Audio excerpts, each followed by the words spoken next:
Hello, welcome back to Social Club. West Ham, I'm smiling, I shouldn't be smiling.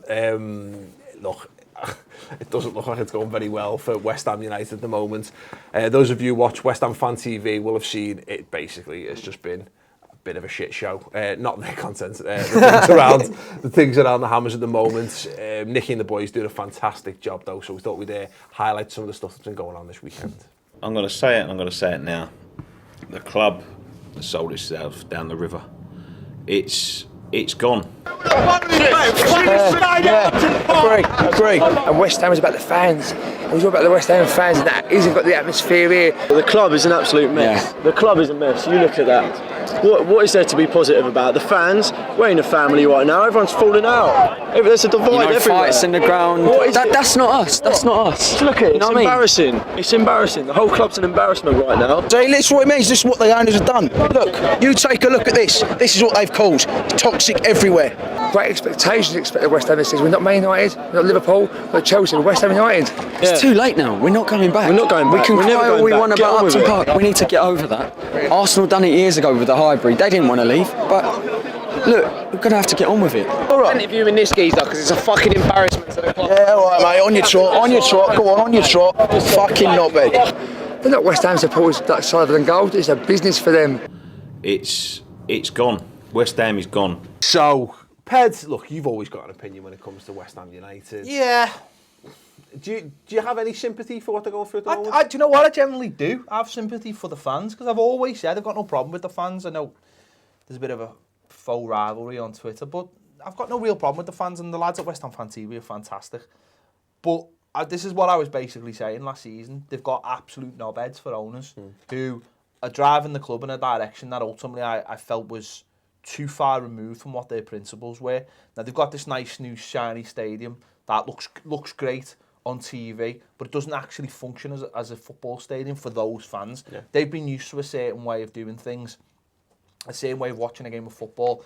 The closeness of the stands and being right on top of the action and having that intimidating atmosphere just doesn't work for them. And it's great saying we've got 53,000 through the turnstiles, but what does that actually mean as an atmosphere generating to push their team forward? It means absolutely nothing. We've seen all the pictures of fans going to their games in Chelsea shirts and Arsenal shirts. That's an absolute disgrace. Yeah. Those people shouldn't even be led into the ground. Yeah. They should be stopped from going in, and that stops the real hard-working fans from actually getting in. Well, not getting in because they are getting in, but what ultimately it'll mean is that when it all levels out, those fans will stop going and the ticket prices will suddenly go through the roof when they know they can't fill it anymore. And I feel generally sorry for them because they had a great season last season. No one can deny that. And they've gone in and everything's been like, we need shiny new stars to go with that shiny new stadium, which always happens. And I think what's happening is they just try to change things too fast rather than just evolving things. But there's the pressure on the owners. And I said it before, the owners are knobheads. Yeah. And the son of the owners are knobhead. Yeah. Putting all these pictures on of talking about new players. And it doesn't work.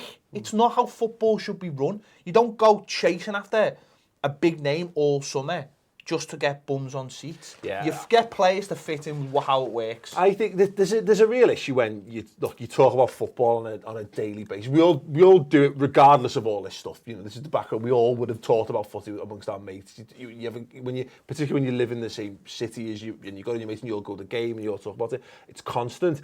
But you do think when you see people like Nicky saying things like West Ham's it's dead or whatever, there's an instant reaction for you to go, they're overreacting there. But there's a depth of feeling clearly amongst the hardcore fans of that club that something's clearly not right. And I think it would be blasé to kind of go out to dismiss that. And I think obviously the culture we've got around a lot of the YouTube content and stuff, James, is that people view fans giving their opinions in a certain light. These guys don't do this for purely for attention. Or maybe there's some people who do it. It comes from a genuine depth of feeling inside, and they're just voicing their concerns. Yeah, absolutely, and they're emotional because they care, and that's the thing. If the guy who's wearing the Chelsea shirt comes out and does it, it'd be boring and rubbish. And so I guess if you spoke to some of the guys, and same, there's a feeling sometimes with Arsenal Fan TV that there's that same feeling. But with both those channels, they do let those people speak, but they also let 10 other people speak. So there is an array of opinions, but that one is a more passionate one, and therefore it can get seen by more people. It's like we were just doing the bit on Sacco and the Liverpool feeling towards him, Chris, and I can't help but feel that it's been building to something in West Ham, and there'll be people who are looking at the kickoffs and going, "Oh God, we don't want to see this," but you know, when things aren't going right, fans start to turn on each other, and I think that's the real thing, that the real problem West Ham are going to have to face in the very short term is you don't in situations like this, when your club's looks like it's being mismanaged at the top level. That's when you're supposed to unify and face up to it and maybe just get that anger and get that passion and get behind the guys on the pitch. Whereas at the moment, it's being weirdly run. The setup in the stadium looks terrible, and the football on the pitch is diabolical as well. Again, you can't help but feel for their fans. The thing that I've had as a Liverpool fan stuff is when there's something wrong, it's normally one thing. What West Ham are going through right now is they're dealing with everything is going wrong, and they're arguing because they don't know. You might think that it's the stadium, and you might think that it's the owners, and he might think it's the players in the team, and everybody's got a different opinion on what is going wrong. Yeah. It's fucking all of it, and you can't. They all trigger each other as well. Yeah, and you can't fix one at a time. And so there's these fans who are massively passionate, and what Nicky was saying on post-match pint, and go and check it out, is that the West Ham, as they know it, is dead, and it is, because that West Ham existed in the bowling.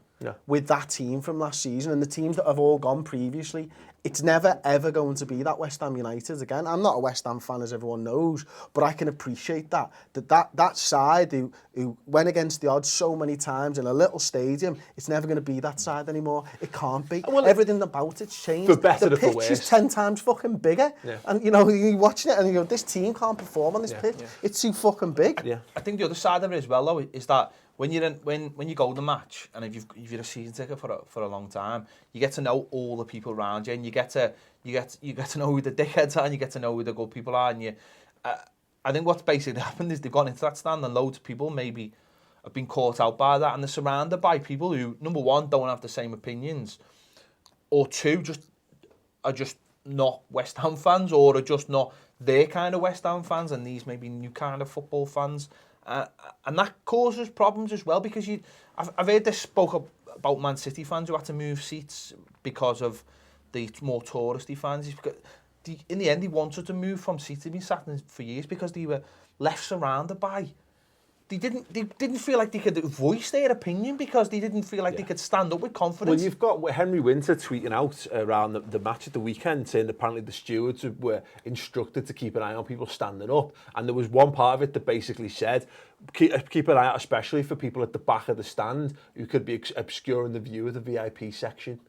Now, it doesn't get any more, and this is exactly what you're saying. That is such a shift in the ethos of a football club, because it's one good thing having that at the top level, but you can't change the working class roots of a club when it's this teeny tiny little stadium and all this kind of thing. Whereas they've clearly, and this is tough because I don't think most of West Ham fans could have faulted the aspiration and what they were sold on, what it could mean for them. Because listen, going to one of the biggest stadiums in the country, you're in London already. The potential to capitalise and make yourselves a club like an Arsenal or like I was going to say Chelsea, but actually an established big club, not a store-bought one. But that was there for them, but it's not. It's too much too soon, isn't it? I think that because we did a video with the guys at the bowling ground talking about it, and at the end of it, they were saying that it needs to be done if we want to be a bigger club. On the pitch, the two things I think are quite interesting are the expectations of both West Ham fans, expecting them to win games, and then fans and the other teams that come and play them, they're probably playing slightly different. And then the other thing, I think it's happened at Everton, it's happening at Stoke as well. You had a manager who was so you had Allardyce, you had Pulis, and you had Moyes, and they were very solid. Made sure you didn't concede too many goals, and you were really, really solid. The season after that, he brought in a guy who had a bit more of an entertaining feel to the football he wants to play. And all of those 3 teams have done well, but now I think they're kind of going. You've lost that bit and you've gone too far. And that happened with Martinez last year, though, didn't it? I think my point was, though, the problem is that they got this new stadium and they should have just left the football team alone. It was doing well. They didn't. But it just feels like the owners have gone, we need shiny things. Yeah. We need Let's chase ours out. Let's go get the shiny things rather than going. And this, you're right, because Martinez did this in his second season. He tried to change things, but he tried to change them for his own sake, for his own ego. What they should have done, and this is just me from looking from the outside in, is gone, right, leave that football club, that team alone. Let the manager buy who he thinks he needs. Do you not think he's done that then? I don't think he's done that. I think he's been given a load of shite players by them. Who on earth would have gone and got that lad from Juventus? Who'd heard of him before he'd done that stupid penalty shootout thing? He looks garbage. He's in the Italian squad. He looks garbage. No, I agree with that. But it just feels like... He's got a great goal in training that someone put a clip up on Twitter. It just feels like they went out trying to get a shiny player all summer to be this thing they could hold up and say, look, we're just... It just needed to just be left alone. The stadium will sort itself out. They will start playing at a decent level once they get all. But you're right, it's too many things at once. And the owners, for me, have caused that by just not letting the football club just do what it was doing. I think you're right. I think there's a psychological thing that needs to happen. You've completely changed what type of football club you are overnight. And I know and I know Spurs would be interested to see what happens to Spurs with the stadium and stuff. You guys the things that you hate about Liverpool, apart from the obvious, is that the globalisation of Liverpool to some extent, you know what I mean, is Everton are sold on as being this of the city kind of thing. Your core fan base would fucking hate it if all of a sudden you had 10,000 more day trippers or whatever in there. Not necessarily. What we don't like, and this is the honest fact, is we don't like the globalisation of a football club for this, and for the sake of those local fans. Yeah, that's what we don't. Fine, like. but the point that I'm saying is that if you went from overnight from being the people's club to not being able to call yourselves that anymore because you were trying to sell out these and be this shiny. 35,000 fans wouldn't have anything to relate to about that club, and that's what West Ham are going through right now. It's an identity crisis. I think Tottenham's the really interesting one because they're a sustained big club, and that move for a bigger stadium for them feels like they're probably ready. But West Ham is too much too soon. Yeah,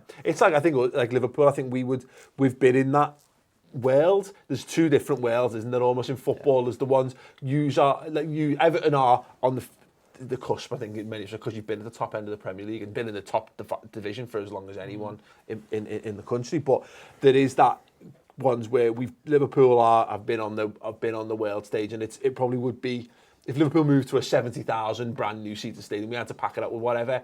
There would be loads of annoyance, but we'd kind of, as a fan base, be ready for that. Whereas it is such a massive shift in how the whole club is perceived. The Championship a couple of years ago, a few years ago. You know what the sad thing is? The real sad thing is that the club won't stop. Do you know what I mean? Yeah. It won't stop and go, right, we listen to all your grievances and we will... Like, this standing up things are nonsense. Because, you know what, we should be having... And, right, don't James, don't take this back and have a go at me. But, I mean, bullshit, because, talking about things on the show.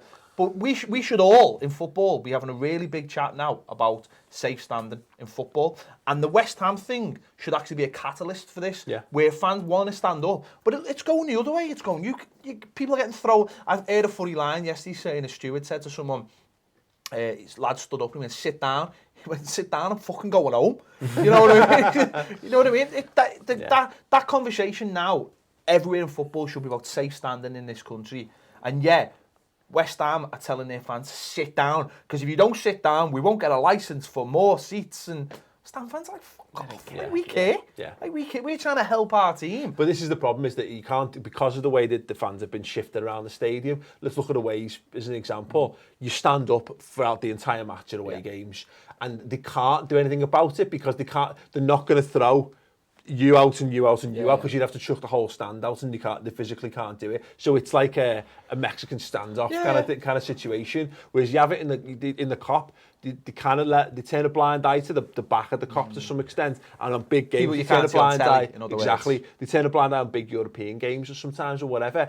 But the problem is that they pick out individuals on the front row, and then they go, sit down, and let's face it, you're not going to get thrown. You don't want to be. If they pick out individuals, it leads to a wave of people sitting down. Either way, it's seen as football fans. Football should be designed to make it as easy as possible for fans to actually enjoy the game in the way that they want to enjoy it. So, but we will have that chat. We definitely will have that chat. What it's doing for me is, and it's certainly looking at other Everton fans at the moment, is it's actually given us a really good blueprint of what not to do. Exactly. If we move, when we move, that what we want as a stadium, what that Olympic Stadium is everything we don't want. 35,000 Scouse DNA testers on the turnstiles. To be fair, I mean that could be anyone from around the world. No, but we want a real 4-standard stadium, steep stands, close to the pitch, and make it as traditional as possible. But in obviously in a modern way. But no, I feel for the West Ham. I know everyone probably thought I was going to come on and laugh my head off at them, but I actually feel for them because I just think they're getting their club destroyed by Tory wankers. There you go. So there you go. Let us know your thoughts on the West Ham situation. If you want more content around this, of course, go and check out West Ham Fan TV, who are handling it, I think, as well as you possibly could, given the set of circumstances surrounding the club at the moment. Subscribe to the Ball Street YouTube channel, pretty please, and we'll be back with more great social club content.